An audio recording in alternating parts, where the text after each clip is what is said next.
¿Cómo se vive el racismo en México?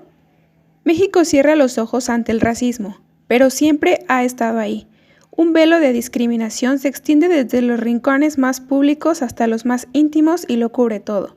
La ideología del mestizaje buscó construir una raza mexicana, a partir de la mezcla de indígenas y españoles.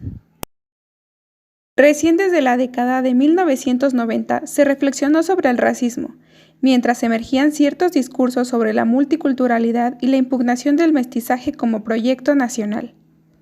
Generalmente se piensa que el racismo es un problema entre personas negras y blancas, o que se trata de segregación y que sucede en otras partes del mundo y no en México.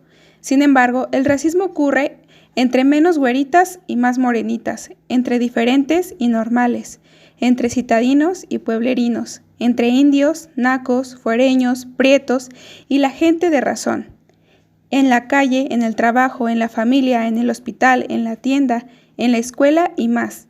En términos generales, se puede decir que el racismo sucede cuando se descalifica a un individuo o un grupo de personas por su forma de vivir, por su apariencia física, costumbres o color de piel. Se dice que hay que mejorar la raza al buscar pareja, que trabajaste como negro, cuando vuelves a casa y se te pide que no seas indio. La lista de frases y dichos racistas es interminable, pero en el fondo hay un hecho ineludible. El estigma de ser llamado indio o negro aún marca la vida de personas, lo que pueden reclamar y hasta dónde se les permite llegar. Esto sucede porque integrantes de un grupo dominante intentan conservar sus privilegios y su poder, usando como estrategia la imposición de ciertos parámetros, prejuicios y estereotipos, sobre otro grupo que está en desventaja, ya sea económica, política, educativa, etc. Estos parámetros, como es decir, de las personas blancas son más bonitas y exitosas, o que los indios tienen en su sangre ser flojos, no tienen ningún fundamento científico, pero han logrado establecerse en nuestra sociedad como algo natural o normal, y logran tener consecuencias reales en la vida de las personas. A algunas les va mejor que a otras, y otras tienen limitadas sus oportunidades. El racismo se expresa de muchas maneras. Estas son algunas de ellas. Racismo institucional. Es una forma de racismo arraigada como práctica normal en una sociedad u organización. Entre sus consecuencias está la discriminación en el empleo, el sistema de justicia, la vivienda, la atención médica, el poder político y la educación, entre otros. El racismo sistemático. Es un término para designar toda la estructura social que mantiene un sistema racialmente opresivo, que privilegia y oprime a diferentes grupos raciales en una sociedad. Las manifestaciones de racismo sistemático son, por ejemplo, el racismo estructural e institucional. El racismo individual, los prejuicios personales que te hacen tratar mejor o peor a una persona según su origen étnico u apariencia física. El racismo, ya como un discurso y una ideología, funciona en México desde el siglo XVIII, dándole todos los atributos negativos a las personas negroides o indígenas de América. Engloba además la historia, el origen, la lengua y la moral para justificar la falsa superioridad y la dominación de unas personas sobre otras. Mientras el concepto de raza se ha desechado, el racismo ha mutado generación tras generación.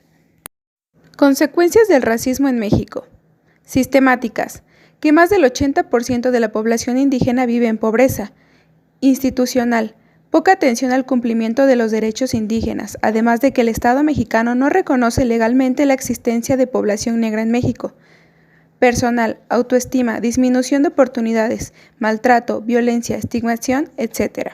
En el artículo 1 de nuestra Constitución, en su párrafo primero, reconoce que todas las personas en el territorio mexicano gozarán de los derechos humanos reconocidos en esta Constitución y en los tratados internacionales de los que el Estado se aparte, y en el párrafo cuarto del mismo artículo 1 se prohíbe toda discriminación motivada por origen étnico o nacional.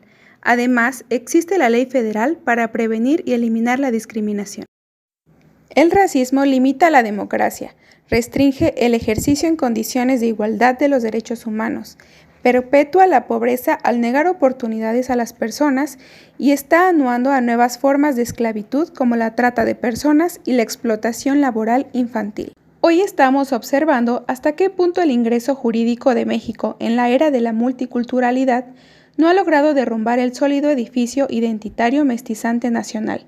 También hasta qué punto esta forma de multiculturalidad no ha roto con el racismo histórico en contra de los pueblos y comunidades ya reconocidos de manera formal como étnicamente diferentes y como sujetos de derechos colectivos, pero no beneficiarios plenos en la realidad de estos derechos.